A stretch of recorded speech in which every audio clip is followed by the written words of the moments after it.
Recuerdo perfectamente el día en que vi a Marta por primera vez. Fue en una tarde de septiembre, cuando el verano aún se resistía a despedirse de Bilbao. El aire olía a asfalto caliente mezclado con los primeros rastros del otoño. Yo acababa de salir de la oficina de Telecom Europa, con la mochila al hombro y la cabeza todavía llena de códigos. Servidores y clientes impacientes. Lucía me había invitado a merendar a su piso.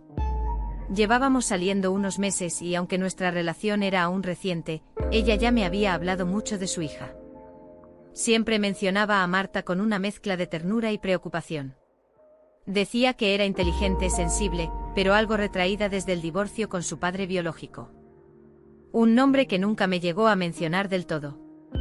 Yo no insistí.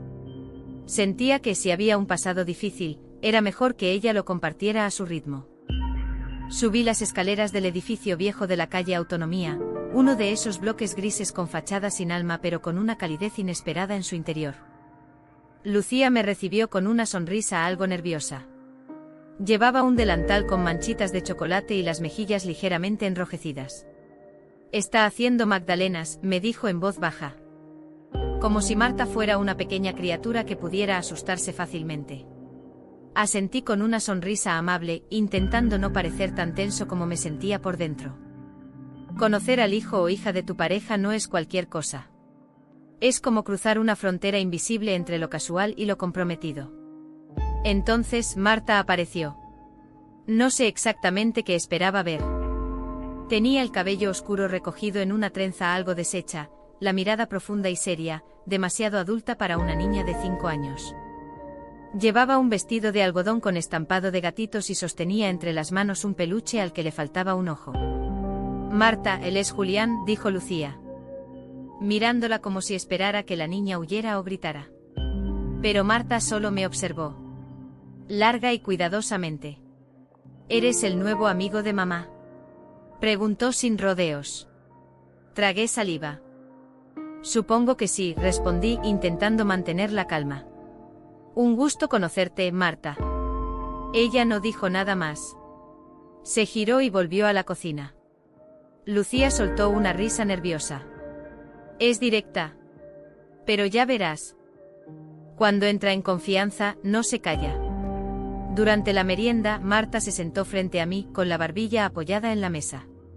No me dirigía la palabra, pero tampoco me evitaba. Solo me estudiaba. Como si fuera un enigma por resolver. Cuando Lucía fue a la cocina a buscar más zumo, me quedé a solas con ella por unos minutos. Un silencio pesado nos envolvió. «¿Te gustan los gatos?», le pregunté, señalando su vestido.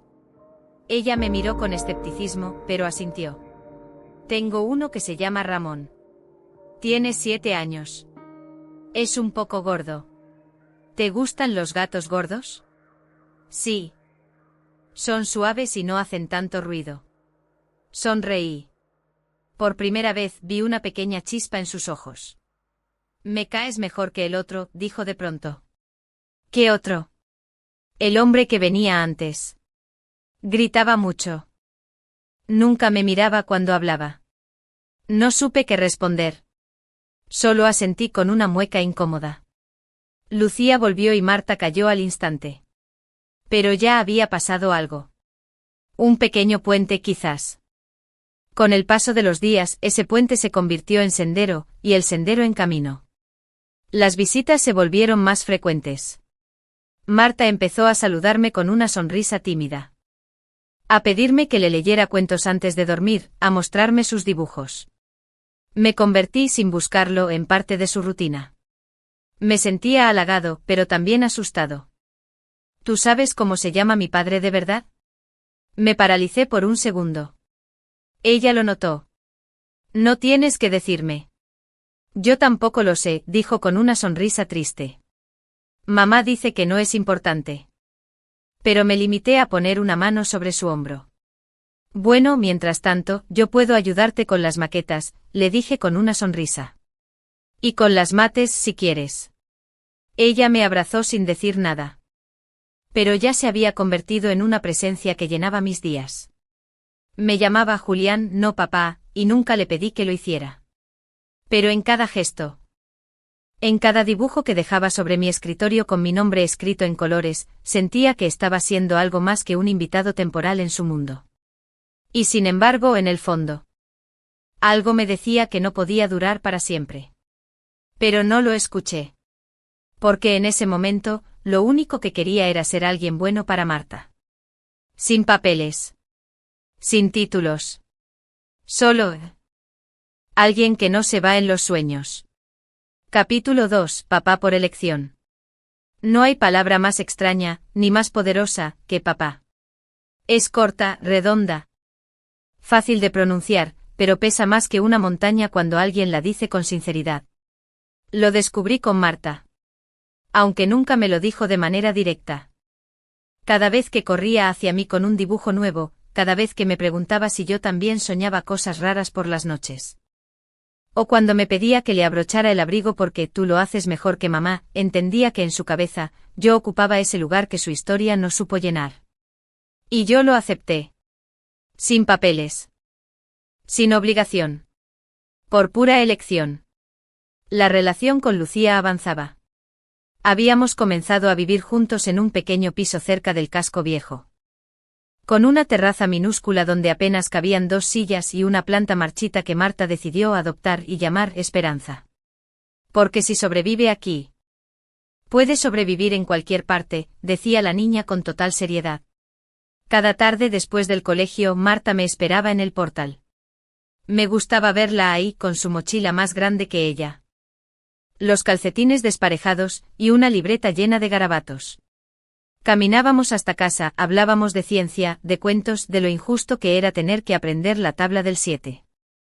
Me la aprendí porque me prometieron una tarta de chocolate si lo lograba. ¿Y te la dieron? No.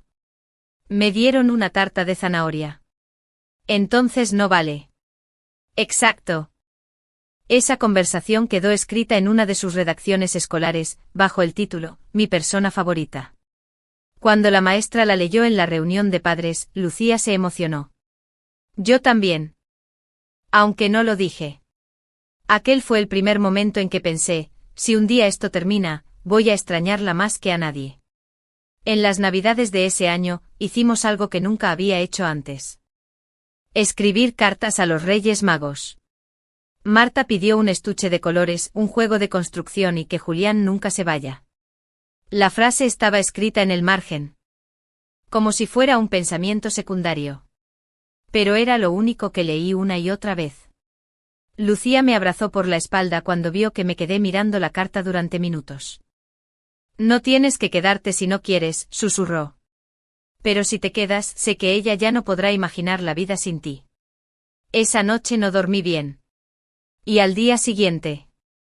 Fui a la librería más cercana y compré el estuche más caro que encontré. Con el tiempo los límites se difuminaron. Yo era quien firmaba los permisos escolares. Fui quien la llevó al hospital cuando se cayó en el parque y se partió la ceja. Esperé 4 horas en urgencias. Lucía y yo nunca hablamos de legalizar la relación entre Marta y yo. Nunca mencionamos la palabra adopción, y yo tampoco lo exigí. En el fondo creía que el amor cuando es real. Otras que ayudaba a una amiga con problemas. Marta no decía nada, pero su comportamiento cambió. Volvía más callada, comía menos, y a veces despertaba por la noche gritando. Tu mamá te quiere mucho. Lo sabes, ¿verdad? Le dije una noche mientras le acomodaba las mantas. Sí, pero ahora sonríe distinto. ¿Cómo así? Antes sonreía como cuando ve a un helado. Ahora sonríe como cuando ve a un teléfono. No supe qué responder.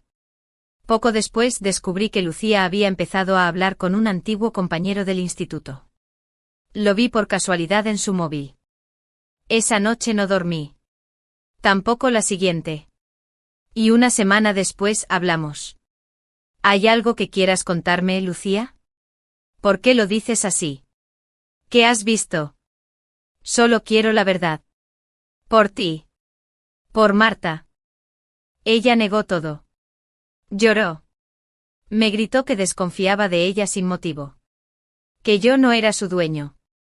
Que nadie me había obligado a quedarme con ella ni con su hija. Y en eso tenía razón. No me obligaron, le dije. Pero yo elegí. Y esa elección merecía respeto. Esa noche dormí en el sofá. A la mañana siguiente me fui. Marta estaba dormida. Le dejé una nota en su mochila. Siempre voy a recordarte. Eres la niña más valiente que conozco. Cuida a Esperanza. Y no olvides la tabla del 7. Julián. Me fui de esa casa creyendo que lo peor era dejarla. Que el dolor estaba en la despedida. No sabía que lo más duro aún estaba por venir. Porque meses después, recibiría una notificación judicial. Una demanda. Por abandono emocional de una menor. 3 silencios. Hay un tipo de silencio que no nace de la ausencia de sonido, sino de la falta de verdad. Después de la conversación con Lucía. Pero no era uno solo. Eran 3. El primer silencio fue el de Lucía. Ella había sido siempre una mujer directa. Con carácter sí, pero clara. No le gustaban las medias tintas. Me daba los buenos días sin mirarme a los ojos. Me contaba que iba a salir, pero no decía a dónde. Regresaba tarde muchas veces con olor a perfume que no era suyo. Una vez le pregunté directamente. Y no dijo más. El segundo silencio fue el de Marta. Esa fue la herida más profunda. Marta había sido mi pequeña compañera, mi sombra parlante, mi enciclopedia de preguntas sin fin. Pero en esos días empezó a retraerse. Ya no me pedía que le leyera cuentos. No me mostraba sus dibujos.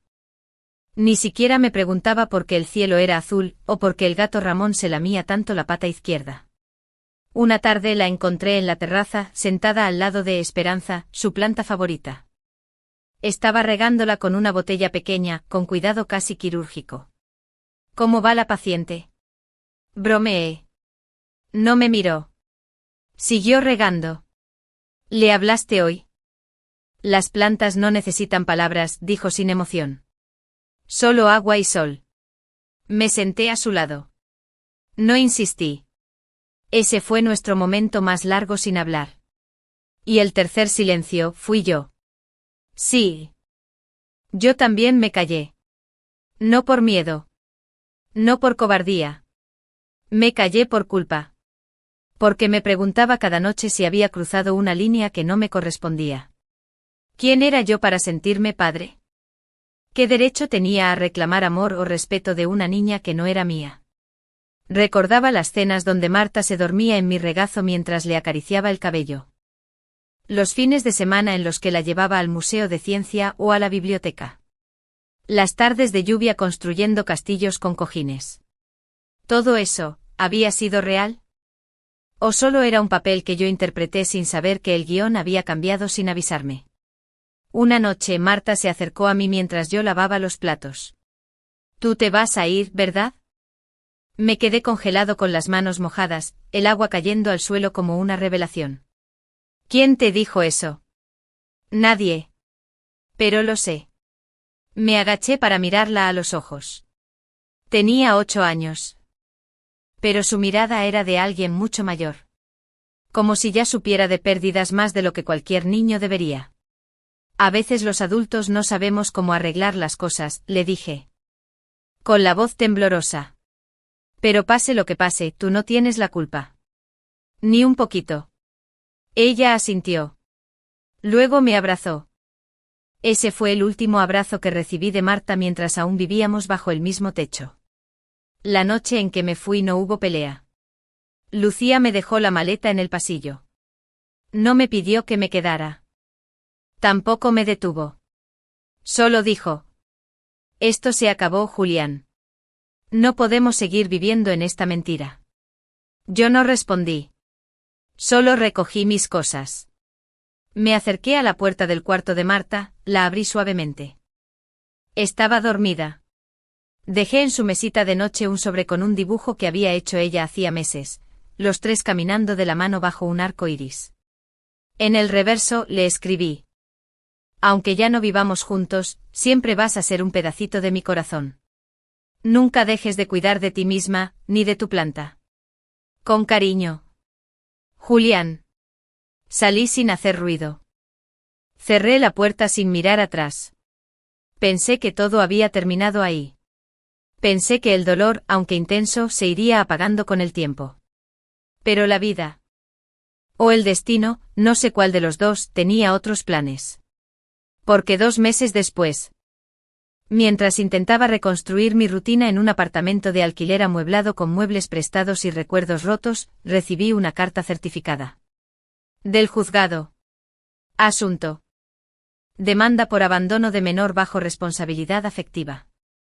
Remitente: Lucía Garmendia Valdés. Y justo en ese momento comprendí que los silencios que una vez nos unieron, ahora se convertirían en gritos ante un juez. Capítulo 4. La ruptura que no fue solo amorosa. Dicen que hay rupturas que duelen como una amputación. No solo por lo que se pierde, sino por lo que sigue doliendo incluso cuando ya no está. Cuando salí por última vez de aquel piso en la calle Iturribide, no sabía que no solo me estaba despidiendo de una pareja. Me estaba separando de una vida, de una rutina, de una niña que me había elegido sin que yo se lo pidiera. Y que ahora tendría que seguir sin entender por qué su papá elegido se había ido sin decir adiós. Esa noche no pude dormir. El silencio de mi nuevo apartamento era distinto. No era como el silencio denso y contenido de la casa con Lucía. Era un silencio hueco. De ausencia total. Nadie corría por el pasillo. Nadie me pedía que revisara los deberes. Nadie ponía música mientras hacía bizcochos. Solo estaba yo, y el eco de todo lo que ya no era. Pasaron los días como hojas arrastradas por el viento. Volví al trabajo. Un domingo por la tarde encontré una caja con dibujos que Marta me había regalado a lo largo de esos 3 años. En uno de ellos estábamos los tres, ella, Lucía y yo, montados en un barco. El mar tenía olas sonrientes y el sol una carita feliz. El título en la parte superior decía, Mi familia de verdad. Me senté en el suelo con el dibujo entre las manos y lloré. No por Lucía. Me pregunté si ella también pensaba en mí. Si me odiaba. Si creía que la había abandonado. Si, como tantas veces me temí, yo era otro adulto más que venía y se iba. Pero la vida sigue. O al menos eso intentaba convencerme. Hasta que llegó la carta. Un jueves cualquiera, mientras revisaba mi correo después de trabajar, encontré un sobre con el sello del Juzgado de Familia de Bilbao. Pensé que era un error. Tal vez algún trámite atrasado, algún malentendido. Pero no lo era. Era una demanda formal. Lucía me acusaba de abandono emocional de una menor con la que mantuvo un vínculo afectivo sostenido, y solicitaba una pensión mensual de manutención para Marta. Alegando que yo había ejercido como figura paterna durante años y que mi salida repentina había afectado el bienestar psicológico de la niña. Me quedé paralizado. Leí la demanda 2, 3, 5 veces. No lo podía creer. Me temblaban las manos. La cabeza me zumbaba. ¿Lucía me estaba demandando por haber querido a su hija? ¿Me culpaba por haberme ido, cuando fue ella quien me echó? Me senté en el suelo como si el peso de la situación no me dejara mantenerme en pie. Me sentí traicionado de una forma que no sabía que existía. No solo por la acusación, sino por el hecho de que Lucía estaba dispuesta a usar todo lo vivido, todo lo que construimos con Marta como arma legal. Como si mis abrazos, mis noches de fiebre, mis cuentos, mis meriendas escolares, todo eso no hubiera sido más que un contrato tácito que ahora me exigían cumplir. Busqué un abogado. El mejor que pude pagar. Se llamaba Eduardo Larrañaga, un hombre mayor. Con gafas gruesas y una voz calma como un notario. Me escuchó durante 2 horas. Le conté todo, cómo conocí a Lucía, cómo nos enamoramos, cómo me acerqué a Marta. Todo lo que hice por ella sin firmar nunca ningún papel, sin ser su tutor legal. Eduardo tomó nota en silencio. Asintió varias veces. Y al final dijo: El problema, Julián, no es lo que hiciste. Es que lo hiciste bien. Y eso, en manos equivocadas, se convierte en una trampa. Pero esto tiene fundamento legal. En teoría, no. En la práctica, cada vez más jueces empiezan a reconocer el concepto de responsabilidad afectiva continuada. Especialmente si se demuestra que el menor tenía una relación consolidada contigo como figura parental. Pero yo no soy su padre. No. Pero actuaste como tal. Y eso me convierte en responsable legal. En algunos casos, sí. Si no lo combatimos con pruebas. Los días siguientes fueron un torbellino. Mi abogado me pidió buscar fotos, mensajes, recibos. Cualquier cosa que probara que yo nunca fui legalmente responsable, que nunca firmé un documento de custodia, que no existía un compromiso jurídico entre Marta y yo. Solo uno emocional. Pero cuanto más buscaba, más me dolía. Cada foto con Marta, cada boleta del colegio que pagué, cada cita médica que cubrí, eran fragmentos de una historia real. No una estrategia legal. Y ahora tenía que usarlos como defensa. Sentí asco. No por ella. Sino por lo que nos habíamos convertido. Eduardo fue claro conmigo. Lucía está apostando a dos cosas. Que tengas remordimiento, y que el juez sea empático. Si logramos probar que ella ocultó la identidad del padre biológico, podríamos cambiar el eje del juicio. ¿Cómo lo vamos a probar? Con investigación. ¿Y si Marta no quiere hablar? Entonces necesitaremos a alguien que sí lo haga, vecinos, médicos, incluso el colegio. Lo que sea. No quiero arrastrar a Marta a esto, dije con la voz quebrada. Ya ha sufrido bastante. Lo sé. Pero si no te defiendes, podrían obligarte a pagar una pensión por años. Y más allá del dinero. Eso quedará en tu historial. Como si hubieras abandonado a una hija. Y eso era lo que más me dolía. Porque yo no la abandoné. Me sacaron de su vida. Y ahora me culpaban por no haberme quedado a mendigar un lugar. Esa noche, mientras miraba por la ventana del apartamento vacío, pensé, esto ya no es una ruptura amorosa. Es un juicio sobre el amor mismo. Sobre si amar sin papeles, te convierte en culpable. Y en ese momento supe que tenía que pelear. No por orgullo. Sino por la verdad. Capítulo 5. Julián Rivas Ortega. Lo dejé ahí durante horas. Preparé café, contesté correos, incluso limpié la cocina. Cualquier excusa para no abrirlo. Porque aunque aún no lo había leído, ya lo sabía. Lucía había ido hasta el final. Cuando finalmente rompí el sello, mis manos temblaban. Adentro había un documento de 9 páginas. Una demanda civil por abandono de menor. Haber mantenido una relación estable y prolongada con la menor Marta Garmendia durante más de 3 años. Haber ejercido funciones parentales voluntarias y continuadas. Creando un vínculo afectivo de dependencia. Haber causado un perjuicio emocional significativo al retirarme de forma abrupta y sin explicación de la vida de la menor. Haber contribuido económicamente al sostenimiento de la niña, generando una expectativa de continuidad en su manutención. Por todo ello, Lucía exigía una pensión mensual de 450 euros. Hasta que la menor alcanzara la mayoría de edad, o se modificara la situación por sentencia judicial. Mi corazón latía como si quisiera salirse del pecho. No era el dinero. No era el papeleo. Era el dolor contenido en cada párrafo, la manipulación fría, calculada. Convertía mi amor en evidencia. Mi entrega en obligación. Mi salida en delito. Y lo peor, sabía exactamente dónde presionar. Sabía que Marta era mi punto débil. Que jamás haría nada que pudiera hacerle daño. Que aún hoy, sin verla, sin hablarle, seguía pensando en ella cada noche. Y eso me hacía vulnerable. Llamé a Eduardo Larrañaga esa misma tarde. Tranquilo, me dijo con su habitual tono pausado. Era previsible. Lucía va a apostar por un modelo de jurisprudencia que no está consolidado. Del contexto, de las pruebas y del relato. ¿Y qué posibilidades tengo?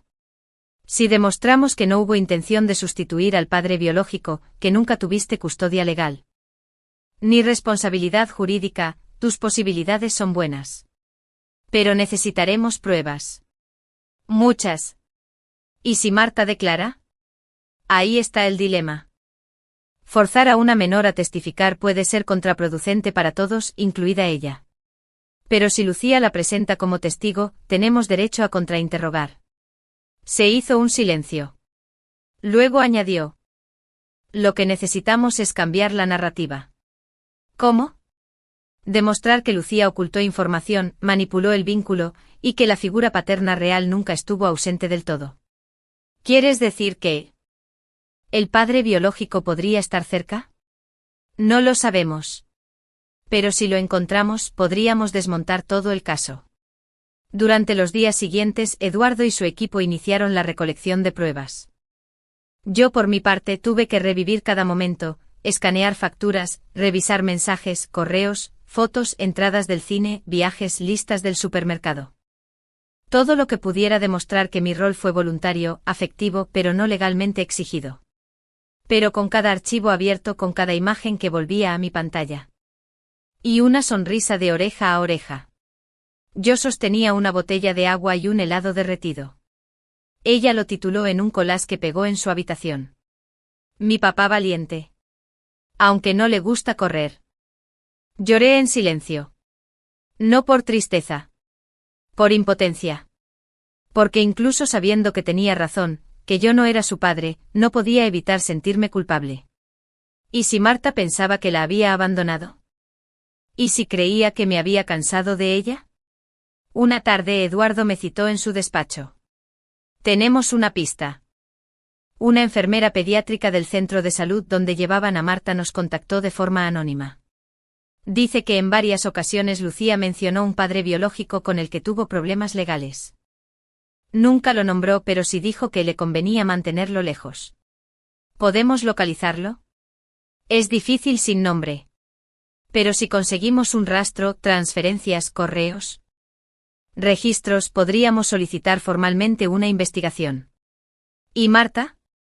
Ella lo conocerá. Es posible que no, o que le hayan dicho que se fue. Tragué saliva. Todo esto me revolvía el estómago. Porque detrás de los papeles y los procedimientos había una niña. Una niña a la que yo había amado sin reservas. Y que ahora estaba siendo utilizada como instrumento legal para obtener un beneficio económico. La fecha de la audiencia inicial fue fijada para el 17 de noviembre a las 10 h. En la sala de familia del juzgado. Recibí la notificación con un nudo en el estómago. Iba a enfrentarme a Lucía. Iba a escuchar sus argumentos, sus acusaciones, sus verdades a medias. Y probablemente iba a ver a Marta. Tal vez entrando con una mochila en la mano y una mirada confundida. Tal vez sin saludarme. Tal vez ni siquiera mirándome. Y yo tendría que sentarme ahí. Callado. Escuchando. Y defendiendo mi derecho a haber querido, sin tener que pagar por ello. La noche anterior al juicio, soñé con Marta. Estábamos en la terraza del antiguo piso. Pero se puede plantar algo nuevo. Me desperté llorando. Y supe que al día siguiente no iría a pelear por dinero. Ni por orgullo. Iba a pelear por mi verdad. Capítulo 6. Lucía. La demandante. La mañana del 17 de noviembre amaneció gris, con una llovizna fina que parecía burlarse de mi intento por mantener la compostura. Me vestí con el único traje que tenía desde la boda de mi primo, ajustado y sobrio como lo requería la ocasión. Frente al espejo apenas me reconocía, ojeras, mandíbula tensa, mirada perdida. Hoy iba a mirar a los ojos a la mujer que una vez creí amar, y que ahora me señalaba como culpable. Llegué al juzgado a las 9:45 h. Eduardo ya me esperaba en la entrada, impecable. Con su carpeta de documentos en mano y una mirada que no necesitaba palabras. Me saludó con un leve apretón en el brazo. Respira. No vamos a perder por emoción, me dijo en voz baja. Hoy solo es la audiencia preliminar. No habrá fallo todavía. Pero es importante cómo se presenta el relato. ¿Y ella? Pregunté sin poder evitarlo. Ya está adentro. El pasillo hasta la sala era largo. Cada paso sonaba hueco bajo mis zapatos. Podía sentir el peso de los meses anteriores condensarse en ese tramo. Cuando finalmente crucé la puerta, la vi. Lucía. Sentada en el lado opuesto de la sala, junto a su abogada, una mujer joven de traje negro y mirada calculadora. Lucía llevaba un vestido azul marino, el cabello recogido, maquillaje tenue. A primera vista parecía tranquila. Pero cuando nuestras miradas se cruzaron, vi el rencor. No ira. No tristeza. Fría determinación. No hubo saludo. Ni un gesto de reconocimiento. Era como si nunca hubiéramos compartido un techo, ni una niña, ni una historia. Solo silencio. La audiencia comenzó a las 17. El juez, un hombre de unos 60 años con cara de pocos amigos. Mi clienta acude ante este tribunal no movida por venganza ni resentimiento, sino por la responsabilidad de proteger a su hija, Marta Garmendia. Participación activa en la crianza, representación frente a instituciones educativas y sanitarias y convivencia diaria. No existe figura jurídica más clara de progenitor por hechos que la suya. Cuando decidió marcharse sin previo aviso ni despedida, la menor sufrió un daño afectivo comprobado por informes escolares y psicológicos. Solicitamos, en consecuencia, una compensación mínima en forma de pensión mensual, proporcional a los años de vínculo afectivo establecido y a la estabilidad emocional rota. Mientras hablaba, yo no dejaba de mirar a Lucía. Ni una lágrima. Ni un gesto de duda. Solo asentía lentamente a cada palabra, como si estuviera escuchando una verdad universal en lugar de una versión cuidadosamente manipulada de los hechos. Eduardo se levantó en cuanto le dieron la palabra. Su señoría, no negamos la existencia de una relación afectiva entre mi cliente y la menor. Por el contrario, la afirmamos con orgullo. Mi defendido se vinculó con Marta desde el afecto, no desde la obligación. Nunca se firmó un documento de custodia, tutela, ni reconocimiento paterno. Actuó como adulto responsable en un contexto de pareja, sin sustituir ni desplazar en ningún momento al padre biológico, cuya identidad, por cierto, ha sido ocultada sistemáticamente por la parte demandante. Mi cliente no se fue abruptamente. Fue invitado a salir. Sin explicación, sin conversación. Sin posibilidad de mantener el vínculo con la menor. No se puede judicializar el amor. Ni convertir el cariño voluntario en contrato forzado. Solicitamos, por tanto, el archivo inmediato de la causa por falta de base legal. El juez escuchó sin apenas gesticular. Luego pidió que se presentaran las pruebas documentales. La abogada de Lucía ofreció fotos. Informes de psicología escolar, cartas escritas por Marta en las que lo mencionaba como papá Julián. Yo sentí que me desgarraban desde dentro. Cada palabra escrita por Marta con esa caligrafía infantil, torpe y honesta, era como un recordatorio de lo que habíamos perdido. Y peor aún, de cómo esa pureza estaba siendo usada como prueba en mi contra. Eduardo mantuvo la calma.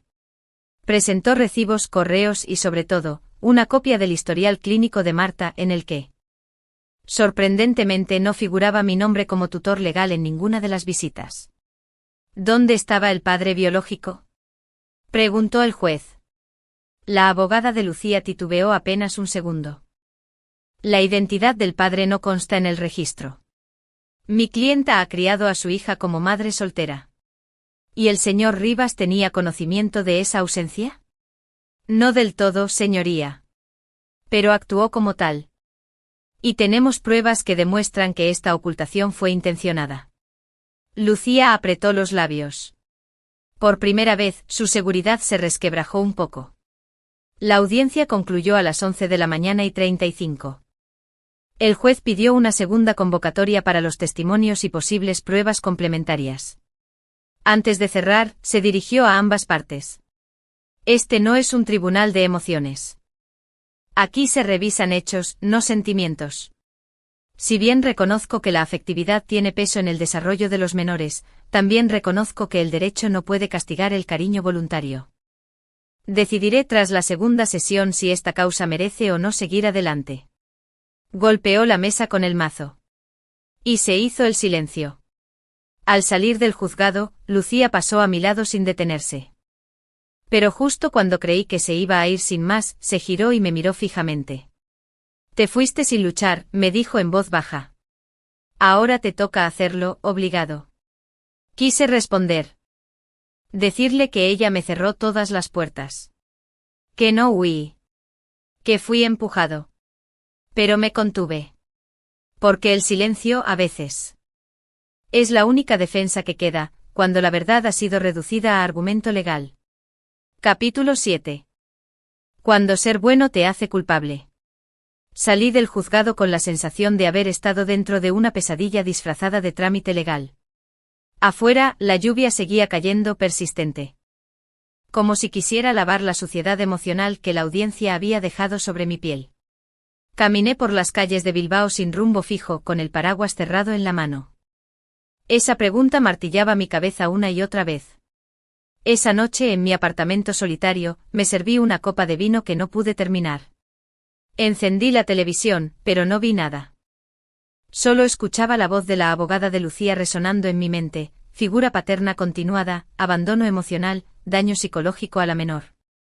¿De verdad eso era yo? ¿Un hombre culpable de querer demasiado? Volví a abrir la caja de recuerdos de Marta. La había guardado en lo más alto del armario, prometiéndome no volver a tocarla hasta que todo terminara. Pero no pude resistirme. Saqué uno a uno los dibujos, las cartas, los recortes que habíamos hecho juntos, los boletos de tren de aquel viaje a Santander donde ella vio el mar por primera vez. Julián. Gracias por llevarme al agua que nunca se acaba. Te quiero con todo mi corazón hasta la luna y más allá. Me derrumbé. No como un adulto en silencio. Lloré como un niño. Con sollozos, con rabia. Comía menos de lo normal, y me encontraba mirando fijamente a los niños que salían del colegio frente a mi oficina, buscándola sin querer. ¿Pensaría que simplemente desaparecí porque dejé de quererla? El pensamiento me carcomía. Un día, mientras revisaba correos en la cafetería habitual, un mensaje me hizo detener el mundo. Asunto. Eduardo me había advertido que alguien del entorno escolar se mostraba indignado con el proceso. Lo abrí con las manos heladas. Era un informe psicológico realizado 3 semanas después de mi partida. Marta presentaba tristeza persistente, dificultad para concentrarse, apatía. En una de las actividades de expresión emocional, había dibujado a su madre, a sí misma, y un espacio vacío al lado. Sentí un vacío tan grande en el pecho que me costó respirar. La estaban lastimando, y yo era el fantasma que la atormentaba. Eduardo me citó esa semana en su despacho. Tenemos que tomar una decisión, me dijo sin rodeos. Hay 2 caminos. 1, te defiendes como hasta ahora. Negamos responsabilidad afectiva con argumentos legales. Desarmamos a Lucía en su contradicción con el padre biológico y solicitamos el archivo. O 2. ¿2? Pregunté sin aliento. Solicitamos que se reconozca un vínculo emocional no contractual. Pero pedimos una mediación familiar directa. Es decir, abrir la puerta a que tú y Marta puedan reencontrarse, no como padre legal, sino como adulto significativo en su desarrollo. ¿Y Lucía lo permitiría? No lo sé. Pero si tu defensa se convierte en una ofensiva legítima para proteger a Marta, al juez podría no gustarle que Lucía se niegue sin razón. Me quedé en silencio. No sabía qué dolía más, ganar el juicio y perder a Marta para siempre, o perderlo solo para tener 1 hora al mes con ella bajo supervisión. La pregunta es, dijo Eduardo mirándome. Sabía que no podía enviarla. Ni siquiera sabía si le llegaría algún día. Pero la necesitaba escribir. Querida Marta. No sé si aún me recuerdas con cariño, con tristeza o con enojo. Tal vez un poco de todo. No me fui porque dejé de quererte. Me fui porque no me dejaron quedarme. Nunca firmé papeles para ser tu padre, pero cada vez que me llamabas por mi nombre, mi corazón respondía como si lo fuera. Me encantaría volver a contarte historias, ayudarte con la tabla del 7, o simplemente escucharte hablar de tus plantas. Pero si no puede ser. Solo quiero que sepas que nunca te abandoné. Estás en cada pensamiento, en cada silencio, en cada rincón bueno que aún queda en mí. Con todo mi cariño. Julián. La doblé con cuidado. La guardé en un sobre sin dirección. Y la puse en la caja de recuerdos. Porque a veces el amor no necesita ser entregado para ser real. En una sociedad donde el abandono duele. Pero el cariño sin papeles se castiga, ser bueno se vuelve un riesgo legal. Amar sin contrato, ser padre sin apellido, dar sin exigir, todo eso puede usarse en tu contra. Y sin embargo, si tuviera que volver atrás, lo volvería a hacer. Porque aunque ahora esté en el banquillo de los acusados, fui feliz por 3 años gracias a una niña que me llamó papá, sin que nadie se lo pidiera. Capítulo 8. Primer golpe en el tribunal. El día del juicio llegó envuelto en un aire pesado, como si el cielo mismo supiera lo que se estaba por decidir dentro de esas 4 paredes frías. Era 1 de diciembre. Afuera, las luces navideñas comenzaban a encenderse por las calles de Bilbao. En las vidrieras sonaban villancicos y las tiendas ofrecían descuentos festivos. Pero yo solo podía pensar en ella. En Marta. Y en lo que significaba esa mañana para nosotros dos, aunque ella quizás ni lo supiera. La sala estaba igual de sobria que la primera vez, paredes blancas, bancos de madera. Funcionarios con expresión neutra. El juez ya había leído los documentos presentados por ambas partes. Hoy tocarían los testimonios. Lucía llegó puntual, de negro, con el cabello suelto esta vez. Me había dicho: hoy no solo vamos a defenderte. Vamos a dejar claro que lo que se juzga aquí no es el abandono. La primera en declarar fue Lucía. Se sentó derecha. Habló con tono suave como quien cuenta una historia triste ante un público compasivo. Narró los 3 años que vivimos juntos. La niña tuvo pesadillas recurrentes, dejó de comer con normalidad y perdió el interés por el colegio. ¿Y por qué no lo inscribió como tutor legal en esos 3 años? Preguntó el juez. Lucía vaciló. Fue por descuido. Nunca pensamos que se iría. Era parte de la familia. ¿Y el padre biológico? No estaba. Nunca se hizo cargo. No tenía interés en ella. Eduardo pidió permiso para intervenir. ¿Puede decirnos el nombre del padre? Lucía frunció el ceño. Prefiero reservarlo por respeto a la privacidad de mi hija. El juez tomó nota. Yo sabía que eso era una evasiva. Pero también sabía que pronto tendríamos algo más sólido que un nombre omitido. Mi turno llegó. Me senté frente al juez. Miré mis manos. Sentí su peso. Y comencé a hablar. Conté cómo conocí a Lucía. Cómo nos fuimos a vivir juntos. Cómo Marta fue poco a poco entrando en mi vida. Cómo me llamaba por mi nombre pero me abrazaba como si fuera algo más. Cómo jamás me pidieron asumir un rol legal. Pero lo asumí desde el corazón. Cómo sufrí al irme. Y cómo me enteré de la demanda como quien recibe una puñalada por la espalda. ¿Usted abandonó a la menor? Preguntó el juez directo. No, señoría. Solicitamos presentar pruebas de que la parte demandante ocultó activamente la existencia del padre biológico. Y que dicha omisión fue utilizada para mantener al señor Rivas en un rol que nunca se discutió ni formalizó, pero que se aprovechó material y emocionalmente. El juez levantó una ceja. ¿Tiene pruebas? Eduardo asintió. Sí, señoría. Tenemos registros bancarios de transferencias mensuales desde una cuenta a nombre de Óscar Moreno González, con concepto contribución Marta. Que mientras tanto asumía los gastos escolares y médicos de la niña. Un murmullo recorrió la sala. Lucía palideció. Eso no.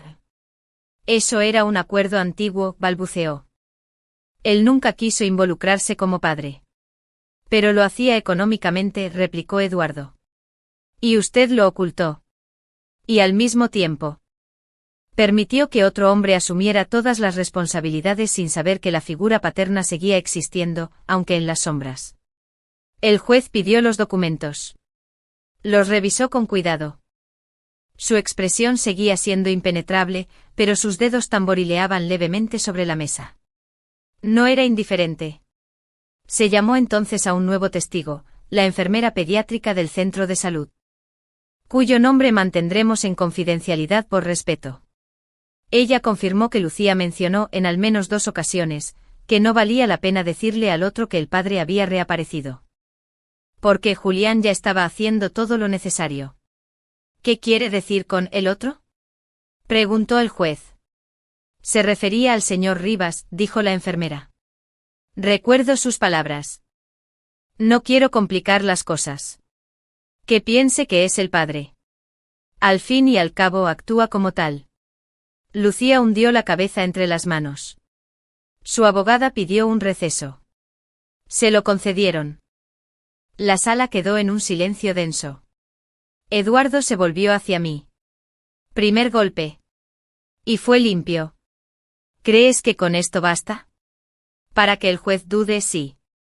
Para que Lucía se replantee el juicio, también. El juez no pidió más testimonios. Solo miró a Lucía. Señora Garmendia, le sugiero valorar la posibilidad de una mediación voluntaria. No puedo decidir aún. Salimos del juzgado con frío en los huesos, pero con algo parecido a esperanza. Había sido el primer golpe. Y no fue mío. Fue de la verdad. Capítulo 9. Su abogada tampoco presentó alegaciones nuevas. Era como si de pronto la acusación hubiera perdido fuerza, o más probable como si estuvieran recalculando su estrategia. Pero yo no podía confiarme. Sino probar un patrón de manipulación por parte de Lucía. ¿Y si él no quiere hablar? Entonces sabremos que Lucía no era la única que se ocultaba. Contratamos a un investigador privado. Héctor Barrenechea, ex policía nacional, rostro impasible, gafas oscuras incluso dentro del despacho. Le dimos los datos bancarios de las transferencias, fechas, montos, incluso el número de cuenta. A partir de ahí empezó a rastrear huellas digitales, direcciones fiscales, vínculos laborales. Una semana después volvió con un nombre completo, una dirección en Gecho y un dato revelador. No tiene más hijos registrados. Y sí, hay registros de contacto con Lucía, aunque ella lo haya negado. ¿Cuánto contacto? Suficiente. Llamadas mensuales. Transferencias constantes. Era un edificio sencillo con fachada color salmón y barandales oxidados. Tocamos el timbre. Una voz áspera preguntó. ¿Quién? Eduardo respondió con formalidad. Señor Óscar Moreno, soy abogado. Ojos cansados, nos miró con una mezcla de recelo y resignación. ¿Lucía los mandó? No. Ella no sabe que estamos aquí, respondí yo antes que Eduardo. Óscar me miró con atención.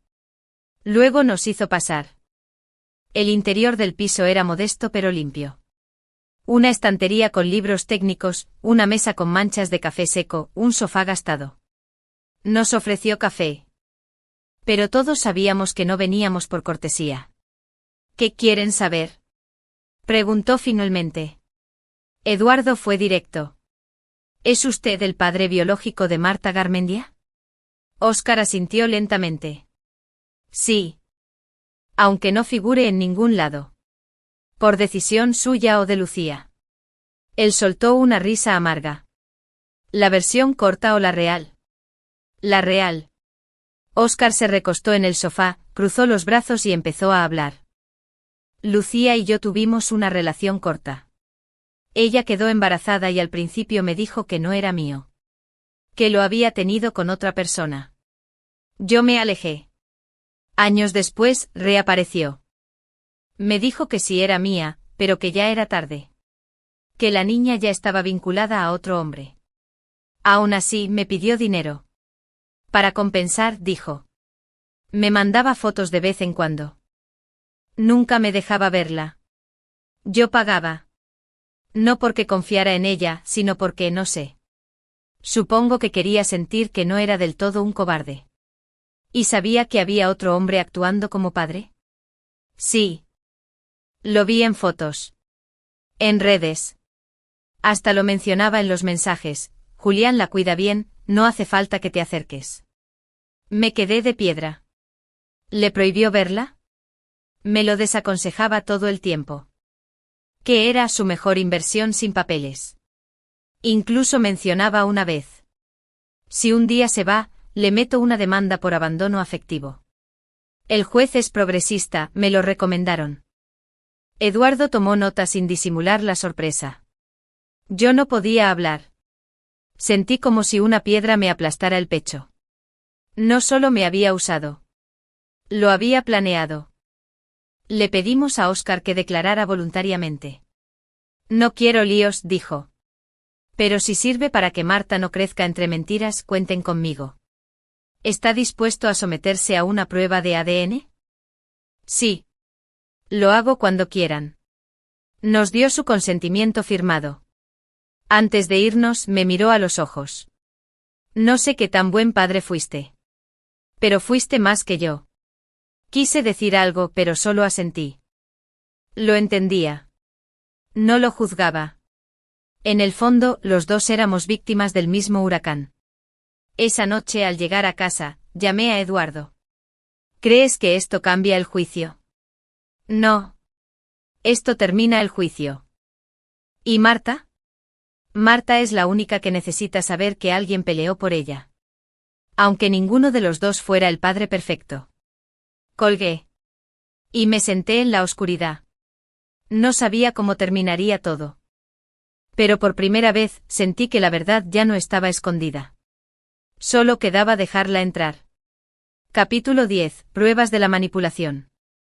La verdad es un animal extraño.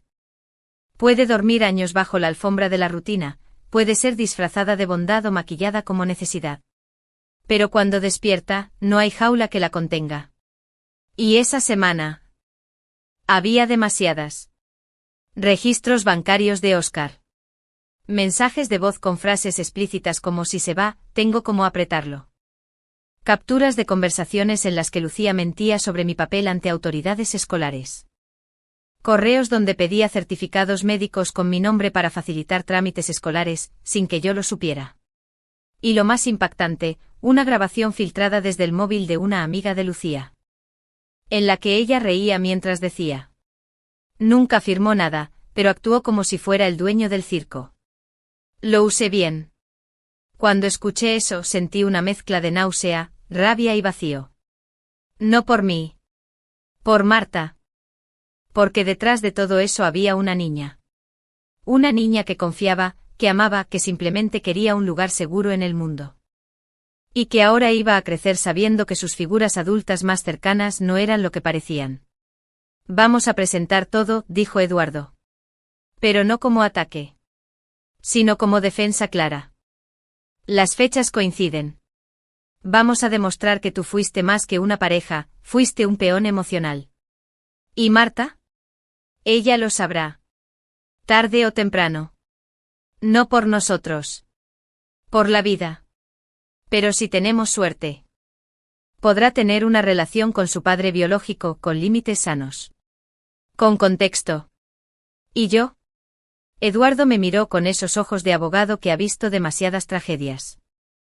Tú tendrás que elegir entre seguir peleando por justicia, o aceptar que a veces el amor no se puede recuperar, ni aunque ganes todos los juicios.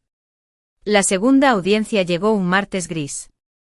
El juez entró serio, casi sin saludar. Había revisado el expediente. Ya sabía que esto no era solo una disputa por pensión. Era una historia de silencios, omisiones y una verdad secuestrada. Lucía estaba distinta. No llevaba maquillaje. Su rostro mostraba las primeras grietas. No hablaba. Su abogada por primera vez parecía insegura. A pesar de recibir transferencias periódicas de este durante 2 años. Al mismo tiempo promovió al demandado como figura paterna ante terceros. Y engañar al señor Rivas también era lo mejor. Lucía no respondió. Eduardo intervino con serenidad. Señoría, no pedimos castigo. No exigimos represalias. Solo pedimos que este tribunal reconozca que mi cliente no abandonó. Fue excluido, manipulado y usado. Su afecto fue genuino. Su entrega completa. Y aún así. Hoy se sienta aquí como si fuera un criminal, mientras quienes planearon cada movimiento pretenden seguir cobrando por haber tejido una mentira con forma de familia. Silencio. Denso. Cargado. El juez respiró hondo. Este tribunal no puede juzgar emociones. Pero sí puede juzgar intenciones. Y señora Garmendia, las suyas han quedado claras. La abogada de Lucía pidió una suspensión. Oficialmente dijo que era para replantear la línea argumental. Pero todos sabíamos lo que significaba. Habían perdido. No frente a un tribunal, sino frente a la verdad. Al salir, Eduardo se acercó a mí y dijo en voz baja: «Lo hiciste. No solo limpiaste tu nombre. Le pusiste freno a un modelo de abuso emocional que muchos callan. ¿Y ahora? Ahora esperas. En unos días saldrá la resolución oficial. Y después decides cómo seguir. ¿Y si Marta me odia? Si cree todo lo que le dijeron. Entonces tendrás que esperar. Y demostrarle con el tiempo que nunca fuiste su enemigo. Solo un adulto que amó sin contrato». Esa noche no dormí. Pero por primera vez en mucho tiempo, no fue por culpa. Fue por calma. Mientras miraba la planta marchita que aún conservaba en el alféizar, la que Marta bautizó como Esperanza, supe que seguiría regándola. Porque mientras quede raíz, queda posibilidad. Capítulo 11. Marta en el medio. El silencio de un niño no siempre es señal de paz. A veces es un grito que no encuentra salida. Cuando supe que Marta iba a ser citada para declarar en una audiencia cerrada, bajo presencia de una psicóloga judicial, una parte de mí se quebró por dentro. Aunque uno de ellos nunca haya querido jugar ese juego. ¿Seguro que no podemos evitarlo?, le pregunté a Eduardo. Lo intentamos. Pero al estar mencionada como figura central en el caso. Y dada su edad, el juzgado considera que puede ofrecer perspectiva emocional relevante. Tiene 9 años. Y lamentablemente 9 años son suficientes para tener que enfrentarse a la decepción. Guardé silencio. Por dentro algo me decía que Marta no tenía por qué cargar con esto. Pero tampoco podía detenerlo.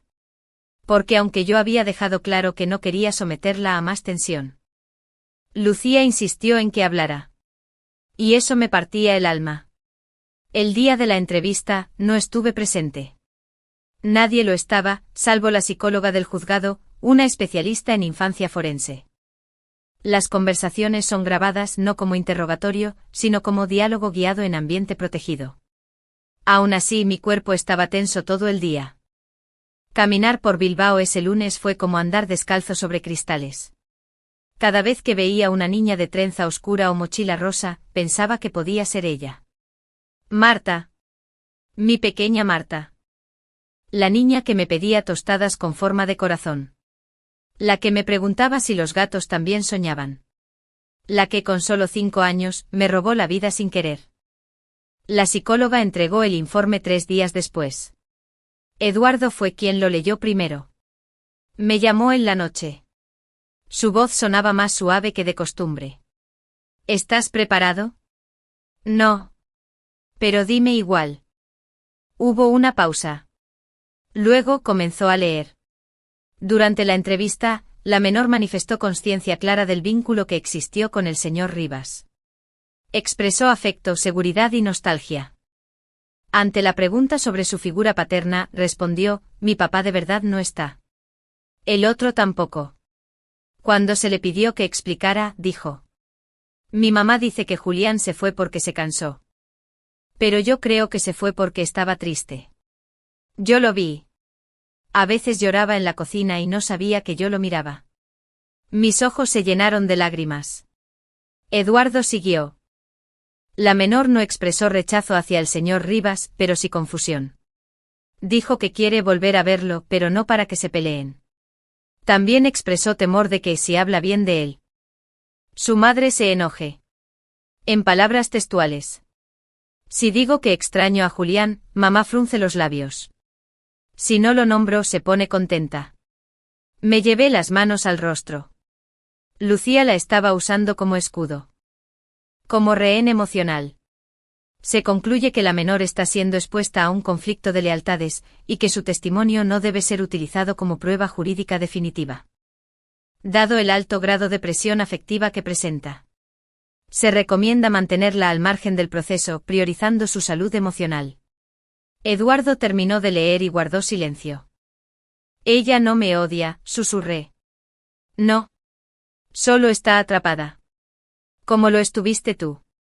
Me quedé en la penumbra de mi apartamento, abrazado al informe como si fuera un último regalo de cumpleaños. No necesitaba que Marta me defendiera. Solo quería que supiera que no fue su culpa. Que si me fui fue porque no me dejaron quedarme. 2 días después, recibí un sobre sin remitente. Dentro. Entre los dos, la planta Esperanza con hojas nuevas. Lloré. Pero esta vez no de culpa. Lloré de ternura. De alivio. De saber que, pese a todo, Marta aún tenía un espacio para mí. Le respondí con una carta que nunca supe si llegaría. Querida Marta. Gracias por tu carta. Me hizo muy feliz. Yo también sueño contigo. Y con Esperanza. A veces estoy triste, sí. Pero también estoy contento de saber que tú sigues creciendo fuerte. Recuerda que los sentimientos no son buenos ni malos. Solo son. Y que extrañar a alguien no es traicionar a nadie. Te quiero mucho. Siempre. Julián. Desde aquel día, entendí algo que ningún juicio podía dictaminar. Marta no necesitaba un padre con título. Solo necesitaba saber que no estaba sola. Y que alguien, en algún lugar, la amaba sin condiciones. Capítulo 12. Confrontación pública. Nunca pensé que mi rostro terminaría en las redes sociales. Ni en titulares. Ni en la sección de comentarios anónimos. Donde las palabras no tienen filtro ni compasión. Pero Lucía aparentemente sí lo pensó. Todo comenzó un sábado por la mañana, cuando abrí el móvil para revisar el correo. Entre los mensajes. El perfil que la subió se llamaba Madres Solas con Dignidad. La entrada comenzaba así. Hilo, lo que muchas madres callamos. Mi nombre es Lucía. Y durante 3 años crié a mi hija junto a un hombre que prometió quedarse, pero cuando más lo necesitábamos, desapareció. Esta es la historia de Marta, una niña que fue amada. Sí, pero también abandonada. Almohadilla justicia para Marta, almohadilla no al abandono emocional. El post incluía 3 fotos mías, una de perfil en la playa, otra sacada de fondo en una reunión escolar. Y una donde Marta me abrazaba en un parque.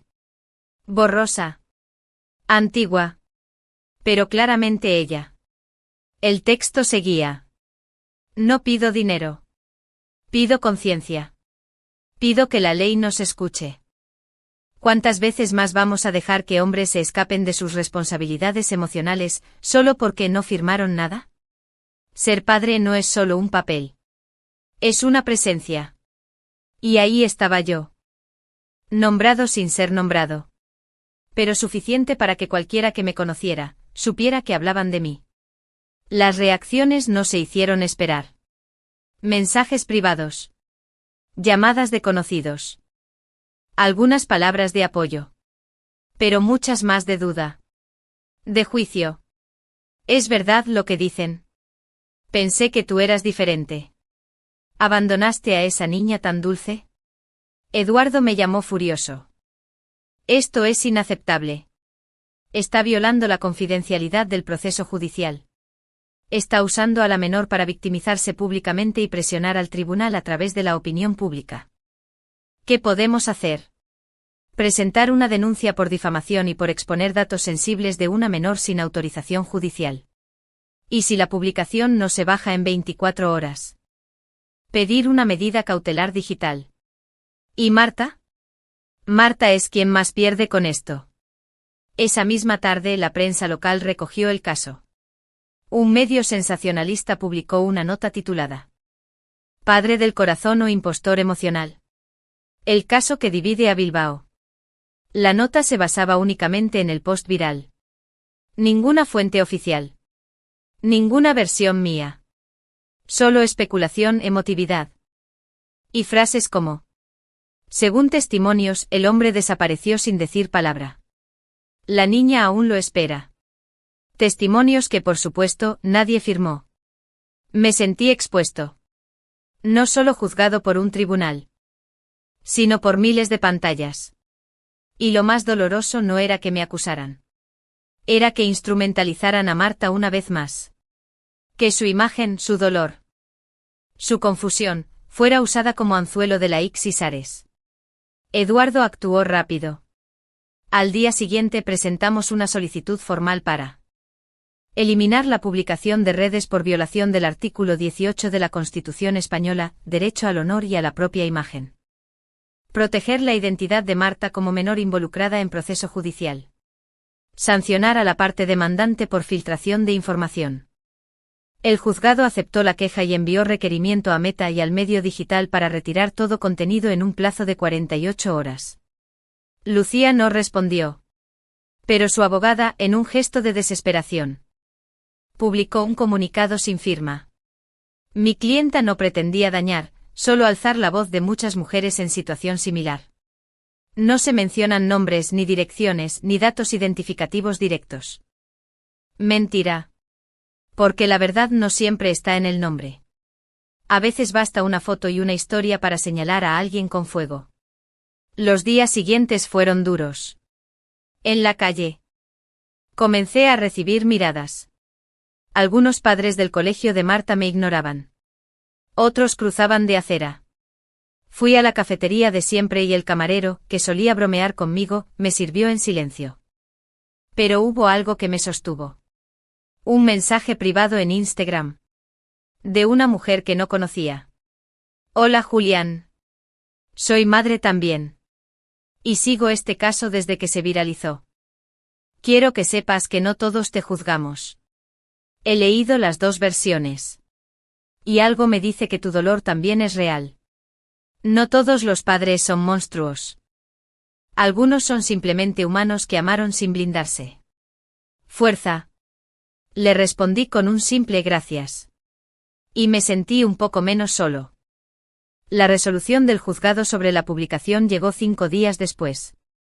Se ordenó la eliminación inmediata de todo contenido que expusiera a Marta. Así como una advertencia formal a la parte demandante sobre las consecuencias de utilizar canales extrajudiciales para influir en procesos en curso. Lucía no apeló. Pero tampoco pidió perdón. Esa noche me senté en la terraza. La planta Esperanza seguía viva. Milagrosamente. Pensé en Marta. En todo lo que debía estar sintiendo, confundida, triste, presionada. Y me prometí algo. ¿Qué? Pase lo que pase, yo no me defendería atacando. No usaría su nombre como bandera. No me escudaría en su amor. Porque ella no era mi escudo. Era mi razón. Y eso nunca, nadie. Debería usarlo como munición. Capítulo 13. El ADN que habla. El sobre estaba sellado con cinta judicial. Pequeño, blanco, impersonal. Y sin embargo, pesaba como si dentro llevara el destino de 3 personas, el mío, el de Lucía, y el de Marta. La prueba de ADN se había solicitado 2 semanas antes, tras la declaración voluntaria de Óscar Moreno. El juez la aceptó como medida definitiva para confirmar la paternidad biológica y esclarecer los vínculos reales entre la menor y los adultos implicados. Lucía ante el giro inevitable del proceso. No tuvo más opción que autorizarla. Durante el procedimiento, Marta no mostró resistencia. Según el informe, la menor aceptó el hisopado bucal con tranquilidad. Aunque sin comprender del todo su finalidad. Y eso era lo que más dolía. Ella no sabía que lo que llevaba en su saliva era la llave de una verdad que había estado secuestrada desde su nacimiento. Eduardo abrió el sobre con manos firmes. Yo estaba a su lado, sentado en la silla del despacho, con los dedos entrelazados y la mandíbula tensa. Aquí está, dijo. Sacó la hoja. Leyó en silencio durante unos segundos que parecieron horas. Luego levantó la vista. Positividad del 99,97%. Óscar Moreno González es el padre biológico de Marta. Asentí. No sentí rabia. Ni alivio. Sentí realidad. Pura. Fría. Irrefutable. ¿Y ahora? Ahora esto se convierte en un hecho judicial. Y eso cambia todo. Esa misma tarde Eduardo presentó el documento en el juzgado. junto con un nuevo escrito de alegaciones. Que mi figura no fue la de único referente masculino, como argumentaba Lucía. Que ella ocultó voluntariamente la identidad del padre biológico durante años, a pesar de mantener contacto y recibir dinero de él. También solicitó la presencia de Óscar en calidad de parte interesada. Y yo salí de la oficina de Eduardo con los pies arrastrando, como si el alma pesara más que el cuerpo. Porque aunque la verdad nos favorecía legalmente, no había alegría. No cuando sabías que una niña de 9 años iba a tener que mirar a un hombre al que nunca había visto como padre, y empezar de cero. Días después, recibí un mensaje inesperado. Era de Óscar. Si algún día Marta quiere saber quién soy, me gustaría estar preparado. Pero si no, entenderé que tú serás siempre su verdadero referente. Le respondí lo único que podía decir con honestidad. Ella no necesita elegir. Solo necesita sentir que esta vez nadie la va a volver a mentir. La audiencia final fue convocada para el 28 de diciembre. Irónicamente el Día de los Santos Inocentes. Lucía compareció con gesto apagado. Sin maquillaje. Sin adornos. Su abogada, visiblemente incómoda, se limitó a aceptar los hechos. Reconocemos la validez del resultado de ADN. Y aceptamos que se cometieron errores de juicio. Pero el juez no estaba interesado en formalidades. Quería escucharme a mí. Me pidió que hablara. Me levanté. Miré al frente. Y con voz firme dije. Durante 3 años me entregué emocionalmente a Marta sin esperar nada a cambio. Lo hice porque la quise. Porque creí en la familia que estábamos formando. No reclamé ser padre. No pedí derechos. Solo di lo que tenía, tiempo, afecto, presencia. Hoy, la biología ha hablado. Y respeto eso. Pero pido que este tribunal también respete que el amor no siempre se mide en genes. Lo único que quiero es que Marta crezca sin odio. Sin mentiras. Y si en el futuro desea saber quién fui para ella, pueda encontrar una historia limpia, sin rencores judiciales. Ni intereses económicos disfrazados de afecto. El juez asintió lentamente. Luego dictó. Se archiva la demanda por abandono afectivo contra el señor Rivas. No existió vínculo legal. No existió obligación formal. Lo que existió fue un lazo emocional, hoy manipulado por intereses ajenos al bienestar de la menor. Afuera, el sol de diciembre se colaba tímido entre las nubes. Eduardo me palmeó el hombro. Ganaste. ¿Seguro? Ganaste lo que se podía ganar aquí dentro. Lo demás depende de ella. Y del tiempo. Asentí. Caminé hasta la salida. Y por primera vez en meses respiré hondo sin sentir que cargaba una culpa ajena. Porque el ADN había hablado. Pero la verdad, yo ya la había vivido. Capítulo 14. Audiencia clave. El juicio había terminado. El expediente había sido archivado. Legalmente yo ya no era nada para Marta. Pero entonces llegó la carta. No del juzgado. Sino del propio juez. Si es conveniente y posible establecer contacto futuro entre la menor y el señor Rivas, en términos supervisados y bajo criterios de protección emocional. La firmaba él mismo. El juez Francisco Gálvez con un apunte escrito a mano en la última hoja. No todo termina en los papeles. A veces comienza después. Dudé durante días. Era correcto. ¿Era justo para Marta volver a abrir una puerta que ya había sido cerrada a golpes? ¿No sería egoísmo de mi parte? Hablé con Eduardo. Hablé conmigo mismo. Dormí poco. Pero hubo una noche en la que me desperté sudando con un sueño recurrente, Marta en la terraza, regando esperanza, su planta olvidada. Cuando me acercaba, ella decía. Creí que ya no ibas a volver nunca. Y entonces lo supe. No tenía derecho a decidir por ella si quería, o no, volver a verme.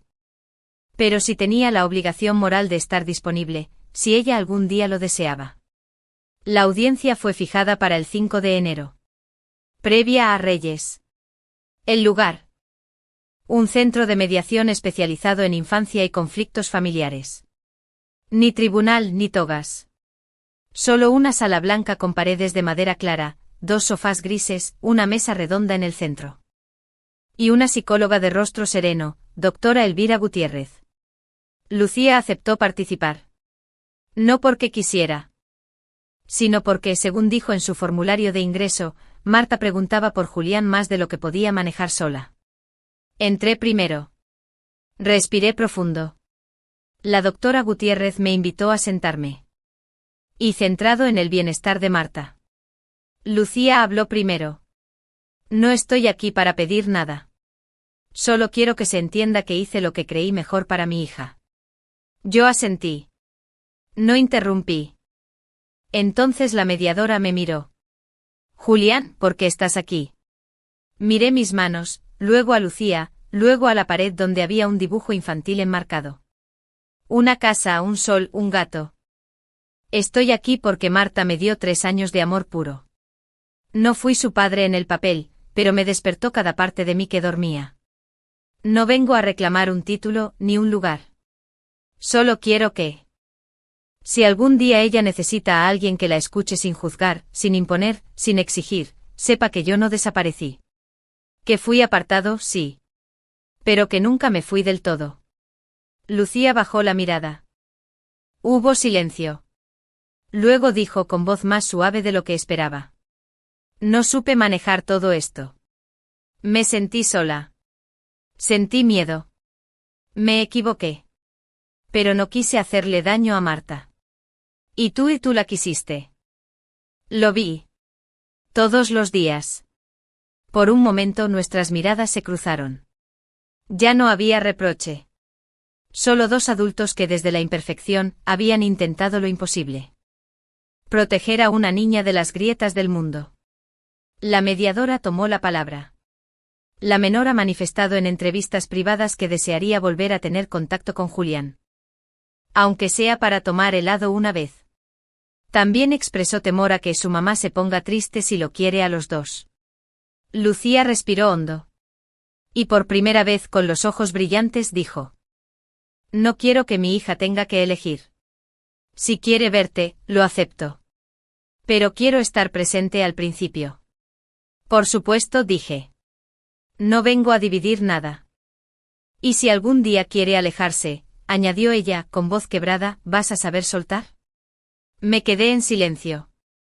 Y luego respondí con lo más honesto que tenía. Sí. Porque yo no vine a recuperarla. Vine a que ella sepa que nunca la perdí en mi corazón.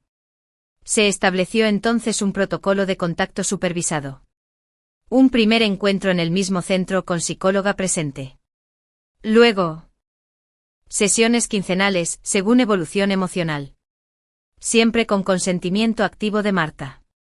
Y con revisión cada 2 meses para evaluar continuidad. No era una restitución. Era un comienzo. Frágil.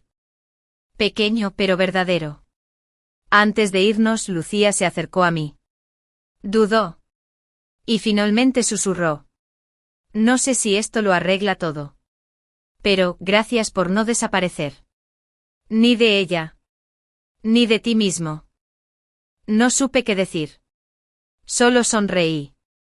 Y por primera vez en mucho tiempo, sentí que algo se cerraba sin necesidad de ser destruido. Al salir, el cielo estaba nublado. Pero el aire tenía olor a cosas nuevas. Pasé frente a una floristería. Y compré una planta. Pequeña, con hojas aún por abrir. La llevé a casa, la puse junto a Esperanza. Y le di un nombre. En el futuro, dejar constancia para cualquier procedimiento relacionado con el bienestar psicológico de Marta. Lucía decidió no hablar. Dijo que ya había dicho suficiente. La sala era casi vacía. Solo el juez, la secretaria, un psicólogo forense, y yo. Y sin embargo sentía que hablaba ante un auditorio lleno de miradas invisibles, la de Marta, la del pasado. La de quienes aman y luego son olvidados. Me levanté. Respiré. Y hablé. Señoría. No soy el padre de Marta. No tengo su sangre ni su apellido, ni aparezco en su partida de nacimiento. No estuve el día que nació, ni firmé papeles, ni tomé decisiones legales sobre su crianza. Pero fui quien la despertó cuando tuvo pesadillas. Fui quien se aprendió sus alergias de memoria. Fui quien memorizó la tabla del 7 solo para que no se sintiera sola en el aprendizaje. Fui el que corrió a urgencias cuando se cayó. El que aprendió a hacer tortitas sin gluten. El que inventó cuentos para que durmiera cuando lloraba por algo que ni ella entendía. No fui su padre. Pero la quise como tal. No por obligación. No por deber. Sino por elección. Y aún así, cada palabra de ese capítulo sigue viva en mí. No vengo a reclamar. Ni a exigir. Solo quiero dejar constancia de algo que nadie me pidió probar, pero que yo necesito decir. El amor no siempre viene con firma. Ni con ADN. A veces llega callado, se instala, y transforma todo. Y cuando se va, te deja diferente para siempre. Sé que ahora Marta tiene derecho a saber la verdad. Ya la tiene. Tiene un padre biológico que, si bien se alejó, hoy está dispuesto a aparecer. Y eso me alegra. Porque ella merece saber de dónde viene.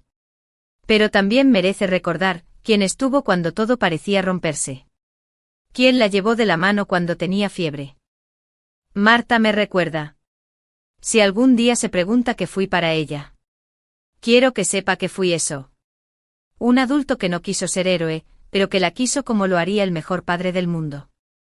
El juez no me interrumpió. La sala seguía en silencio. Seguí hablando. Para ella. Para mí. Hoy tengo una planta en mi terraza. Marta la llamó Esperanza, cuando la regamos por primera vez. Sobrevivió a más de lo que creí posible. Como lo hizo ella. Y cada vez que la veo, me acuerdo de aquella niña con trenza despeinada y ojos grandes que un día me miró y me preguntó. ¿Tú sabes si los gatos sueñan? No supe qué responderle entonces. Hoy tampoco. Pero sí sé que los recuerdos sueñan. Y que el mío con ella, no se va a apagar nunca. Terminé. No pedí nada. No esperé aplausos. Solo me senté con el corazón en la garganta y los ojos húmedos. El juez anotó en su libreta. Luego levantó la mirada. Consta en actas la declaración del señor Rivas. No como imputado. No como testigo. Sino como lo que fue. Un hombre que amó con dignidad. Y que eligió hablar, cuando ya no necesitaba hacerlo. Salí del juzgado sin mirar atrás. El cielo estaba azul.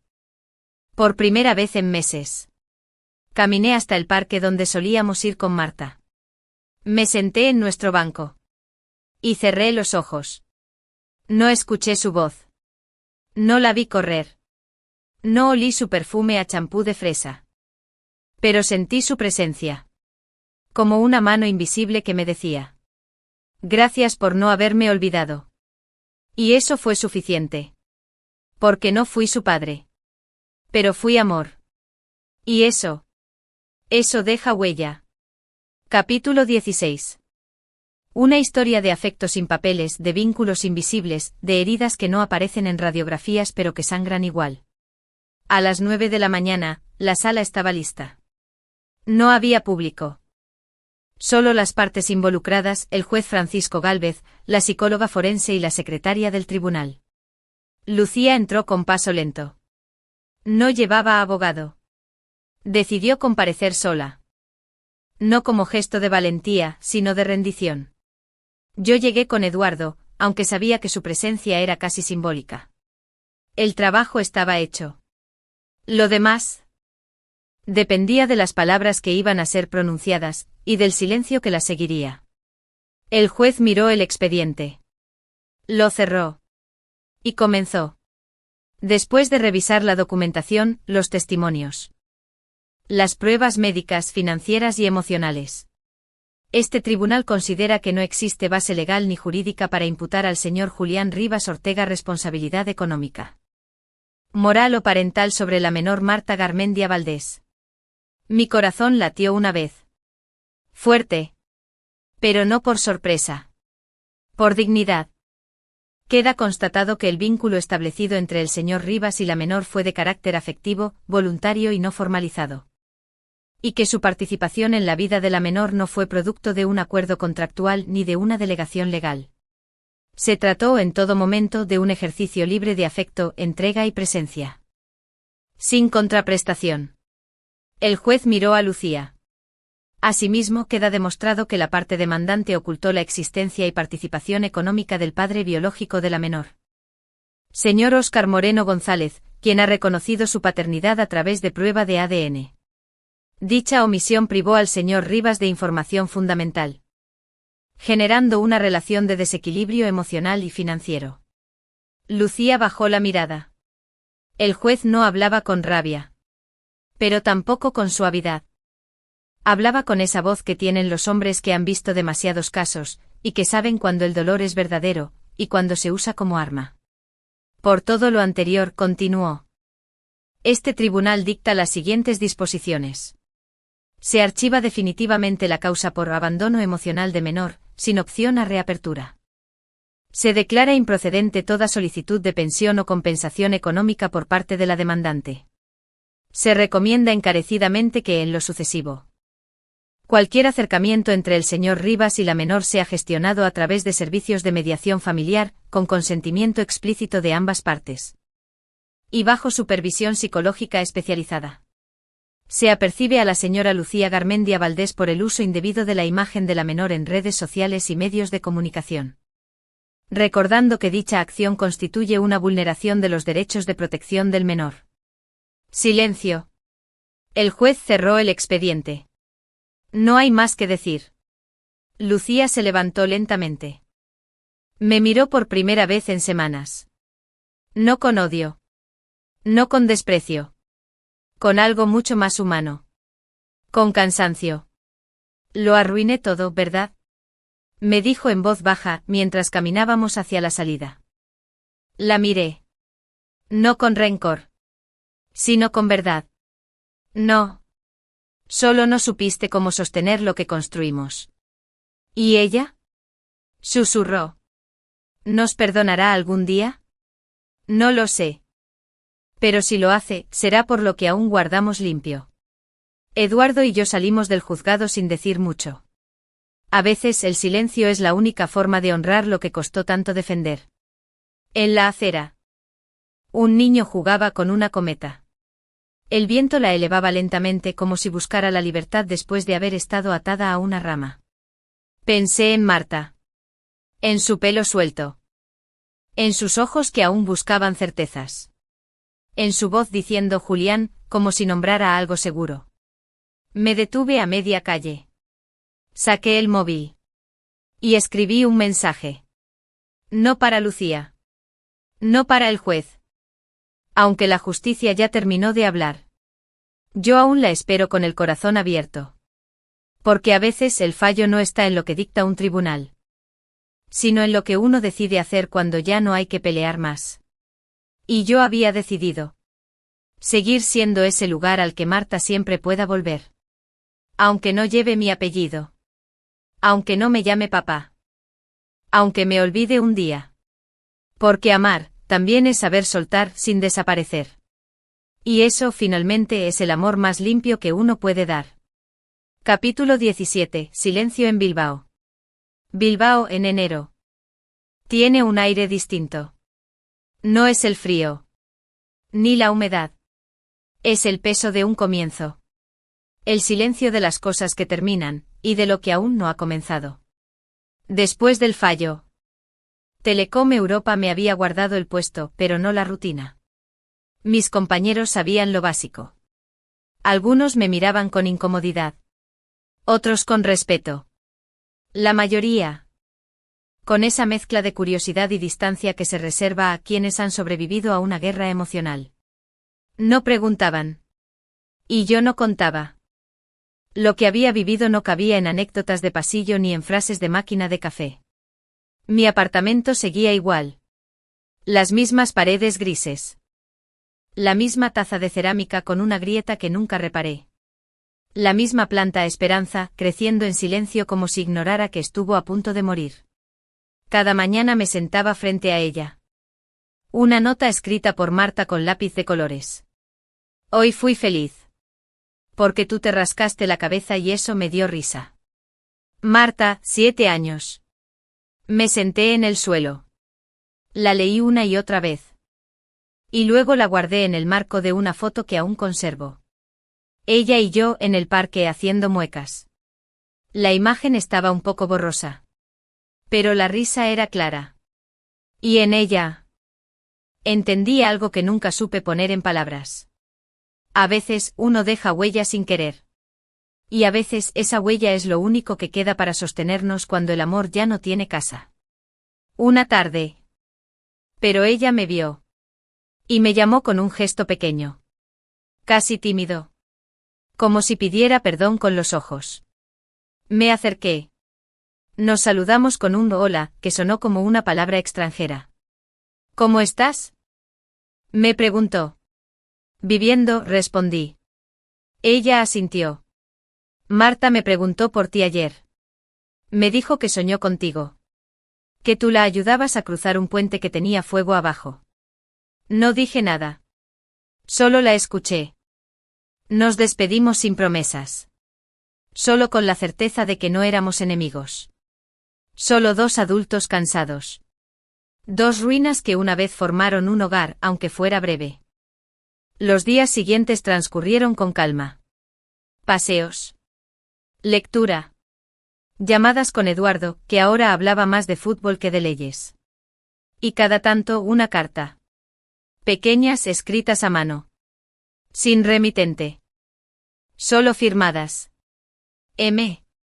Hoy soñé que tú eras un árbol y yo colgaba de tus ramas como un columpio. Me desperté contenta. Otras veces eran más simples. ¿Tú todavía tienes a Esperanza? Yo tengo una nueva. Se llama Valiente. No respondía. Pero cada carta que recibía, era un paso. No hacia atrás. Sino hacia una memoria compartida que aún seguía viva, aunque habitara en sobresellados. Una mañana de domingo sonó el timbre. Era la psicóloga del centro de mediación. Llevaba una sonrisa serena. Quería decirte algo. Marta ha dicho que le gustaría verte. No ahora. No ya. Que el silencio en Bilbao no era ausencia. Era espera. Y a veces quien espera, también está construyendo algo. Capítulo 18. Marta escribe una carta. Bilbao, 25 de enero. Querido Julián. No sé si mamá te lo dará. Pero igual quiero intentarlo. A veces me acuerdo de cuando vivíamos juntos. De cuando me ayudabas a ponerme los calcetines y me decías que uno era el explorador y el otro el tímido, porque siempre tardaba en aparecer. Pero tú dijiste que las mejores locuras no se limpian, se viven. Todavía tengo la almohada pequeña que usábamos como barco en ese juego. Tiene tu olor. Mamá me dice que tú te fuiste. Pero yo no creo eso. Creo que te sacaron, como cuando uno está en un recreo muy bonito y suena el timbre sin que lo esperes. Al principio pensé que te habías cansado de mí. Después creí que yo había hecho algo mal. Y luego cuando nadie me contestaba nada, solo me quedé callada. Empecé a dibujarte, pero en lugar de tu cara, solo ponía una nube. Porque era como si te recordara con niebla. Hasta que un día soñé contigo. En el sueño tú estabas regando a Esperanza, la planta. Y me mirabas y decías: estoy aquí aunque no me veas. Ese día le escribí a la psicóloga y le pedí que te mandara una carta. Era solo una frase. Pero tú me entendiste. Gracias. A veces en el colegio me preguntan por mi papá. Y no sé qué decir. Porque no hace falta ser papá en el papel para hacer cosas de papá. Como revisar si una herida necesita una tirita. O llevarme en hombros cuando me duelen los pies. O hacer como que los monstruos se van si tú enciendes la luz del pasillo. Tú hiciste todo eso. Y yo no lo olvidé. A veces me enojo. Con mamá. Con la vida. Contigo también. Porque no sé por qué los grandes hacen todo tan complicado. ¿Por qué hay tantas peleas, tantas firmas, tantos silencios? Yo solo quería que fuéramos los tres viendo pelis en el sofá. Y ahora solo hay una taza en la mesa. Y un hueco en la risa. La psicóloga me preguntó si quiero verte. Dije que sí. Pero que no quiero que lloremos. Quiero que tomemos un helado. Que hablemos de cosas raras, como siempre. Que me digas si los gatos sueñan. O si los peces tienen cosquillas. También quiero que veas mi nueva planta. Se llama Valiente. Porque aunque no es muy grande, no se rinde. Aunque no tiene flores, sigue verde. Como tú. Como yo. No sé si vamos a volver a tener tardes enteras. Ni domingos de juegos. Ni cuentos antes de dormir. Pero con una tarde cada tanto me basta. Con saber que no te fuiste de verdad. Que estás ahí, regando lo invisible. Como hacen los que aman de verdad. Ah, y por si no lo sabes. Te perdono. Por lo que no dijiste. Por lo que no pudiste evitar. Por haberte ido sin cerrar la puerta. Porque la dejaste entreabierta. Y por eso, yo aún puedo entrar. Y tú también. Si quieres. Te quiere. Aunque a veces no lo diga. Aunque a veces se haga la fuerte. Marta. Pede, Esperanza sigue viva, ¿verdad? Si no, no importa. Yo tengo una hija suya. Se llama Segunda Oportunidad. Capítulo 19. Una conversación sin rencores. La cafetería estaba casi vacía. Era una de esas tardes de enero en las que el sol se cuela tímidamente entre las nubes, como si pidiera permiso para quedarse un rato. La vida tiene un extraño sentido del humor. Ella llegó puntual.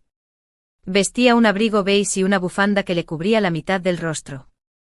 Se sentó frente a mí sin necesidad de saludo, sin protocolos. Solo dos personas que compartieron algo tan grande, que ya no necesitaban presentaciones. ¿Puedo pedir un café?, preguntó con voz neutra. Claro, respondí. Hizo la señal al camarero. Y luego clavó los ojos en la taza vacía frente a ella. Como si allí se escondieran todas las palabras que no nos habíamos dicho. ¿Te sorprendió la carta?, preguntó al fin. No. Me conmovió. Pero no me sorprendió. Marta siempre fue más valiente que nosotros. Lucía asintió. Luego se quitó la bufanda. Sus ojeras eran nuevas, pero su mirada era la misma. Esa mezcla de orgullo y vulnerabilidad que siempre la definió. A veces, cuando se duerme, se mueve como cuando era pequeña. Como si aún soñara que tú estás en el sofá. Esperando a que se duerma para apagar la luz. Y yo aún sueño que vuelvo a entrar en ese salón, respondí. Pero ya no me duele. Solo lo recuerdo. Como se recuerdan las cosas que fueron hogar por un tiempo. El camarero trajo el café. Ninguno de los dos lo tocó. Lucía respiró hondo. Julián, sé que no basta. Pero, lo siento. Por lo que hice. Por lo que callé. Por lo que te pedí sin decirlo. Y por lo que Marta tuvo que aprender antes de tiempo. No contesté enseguida. La palabra perdón no siempre llega de quien la pronuncia. A veces llega cuando uno ya la ha sembrado en silencio, mucho antes de oírla. Yo también lo siento, le dije al final. Por haberte dejado llevar toda la carga sola. Por no haber hecho más preguntas. Y por haber querido convertirme en algo que no sabía si querías dejarme ser. Ella bajó la mirada. Te dejé ser padre sin darte las llaves de la casa. Y cuando quise recuperarlas, rompí la puerta. Y aún así, Marta sigue dentro, respondí. Y eso es lo único que importa. Hubo silencio. Pero no incómodo. Un silencio que no exigía más. ¿Tú crees que ella será feliz?, preguntó Lucía de pronto. Sí. Porque nos está enseñando cómo hacerlo. Sin odio. Sin venganzas. Con la ternura que nosotros perdimos en medio de tanto miedo. No fue miedo. Fue orgullo. Fue rabia. Fue pensar que si yo solté el timón una vez, esta vez tenía que sostenerlo sola, aunque me doliera. Y lo hiciste, dije. A tu manera. Con tus errores. Como yo. Pero ahora, ya no hay tempestad. Ya no necesitamos remar contra nadie. Lucía sonrió apenas. Y entonces lo supe. La guerra había terminado. No por un tratado. No por justicia. Dios, la bicicleta. Nunca me voy a olvidar de cómo se cayó la primera vez. Y de cómo se levantó gritando, no pasa nada, soy de goma. Ambos reímos. No de burla. Sino de memoria compartida. Y salimos a la calle como si el viento nos empujara en direcciones opuestas. Pero antes de separarnos, Lucía se detuvo. ¿Puedo hacerte una última pregunta? Claro. ¿Tú la sigues queriendo? La miré. No con duda. Sino con la serenidad de quien ya no necesita esconder la respuesta. Sí. Y creo que siempre lo haré. Pero no como antes. Ahora la quiero como se quiere a alguien que creció sin ti. Y aún así, te sigue llevando en el bolsillo. Lucía asintió. Gracias, Julián. Gracias a ti, por haberme dejado amarla. Aunque fuera un tiempo. Nos dimos un abrazo breve. Sin promesas. Sin futuro. Solo gratitud. Y luego cada uno siguió su camino. Por fin. Sin rencores. Capítulo 20. El derecho a ser bueno. Sábado. 11 de la mañana. Parque de Doña Casilda, Bilbao. La ciudad respiraba tranquila. Los árboles aún desnudos por el invierno dejaban pasar la luz. Con una mochila a la espalda y el pelo suelto, recogido solo por una cinta verde. La misma cinta que solía usar cuando tenía 5 años. Lo miró. Sonrió. Y se sentó a su lado sin decir nada. Él tampoco habló. Solo sacó las galletas y se las ofreció. Ella tomó una. ¿Sabes? Dijo al fin. Mamá casi no duerme desde que te escribí. ¿Y tú? Yo sí. Soñé contigo otra vez. Esta vez estábamos en una biblioteca, y tú me ayudabas a buscar un libro sobre cómo ser grande sin hacerse daño. Julián sonrió. Ojalá existiera ese libro. No. Si existiera. Los adultos no necesitarían tanto silencio para curarse. Marta comió en silencio. Luego miró al cielo. ¿Por qué fuiste tan bueno conmigo si sabías que no eras mi papá? Julián respiró hondo. No se traiciona queriendo, Marta. Se traiciona mintiendo. Y tú no mentiste nunca. Hubo un silencio largo. Pero no incómodo. Un silencio que abría espacio. Ella se levantó, abrió su mochila. Y sacó algo. Era una hoja doblada con cuidado. Hice este dibujo. Es para ti. Julián lo desplegó. En la hoja había 3 figuras, un árbol grande, una niña en columpio. Y una planta pequeña con una sonrisa. Debajo decía. Al que nunca fue mi padre, pero sí fue mi raíz. Él no pudo hablar. Solo la abrazó. Y por primera vez en mucho tiempo no sintió que perdía algo. Sino que recuperaba algo que siempre fue suyo. Aunque no tuviera nombre legal. Caminaron juntos. Julián le contó sobre Esperanza, que aún vivía. Marta le habló de su amiga nueva. De su profesora de literatura, y de cómo había empezado a escribir un diario. Quiero escribir un libro algún día. Pero no de fantasía. De verdad. Sobre cómo los adultos también lloran. Pero no lo enseñan. Ese será un gran libro. Y yo quiero la primera copia.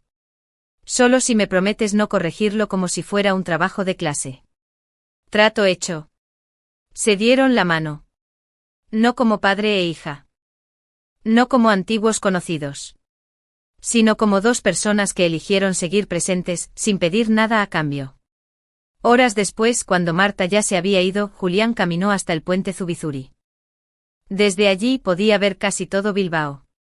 Sacó de su bolsillo una hoja. Era una carta que había escrito días antes, pero nunca entregó. La leyó por última vez. Querida Marta.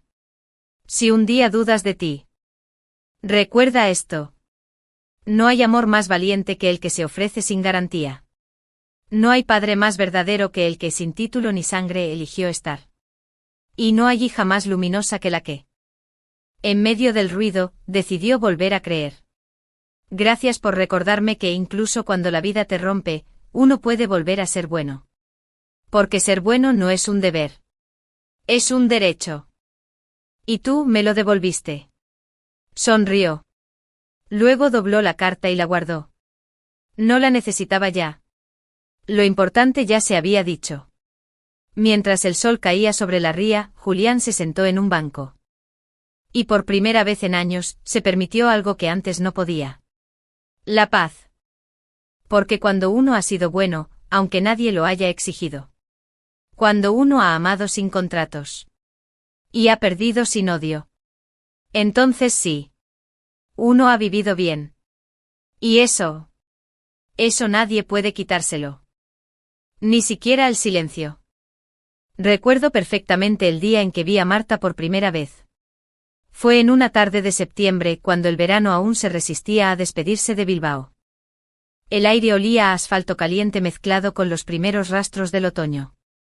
Yo acababa de salir de la oficina de Telecom Europa, con la mochila al hombro y la cabeza todavía llena de códigos. Servidores y clientes impacientes. Lucía me había invitado a merendar a su piso. Llevábamos saliendo unos meses y aunque nuestra relación era aún reciente, ella ya me había hablado mucho de su hija. Siempre mencionaba a Marta con una mezcla de ternura y preocupación. Decía que era inteligente, sensible, pero algo retraída desde el divorcio con su padre biológico. Un nombre que nunca me llegó a mencionar del todo. Yo no insistí. Sentía que si había un pasado difícil, era mejor que ella lo compartiera a su ritmo. Subí las escaleras del edificio viejo de la calle Autonomía, uno de esos bloques grises con fachada sin alma pero con una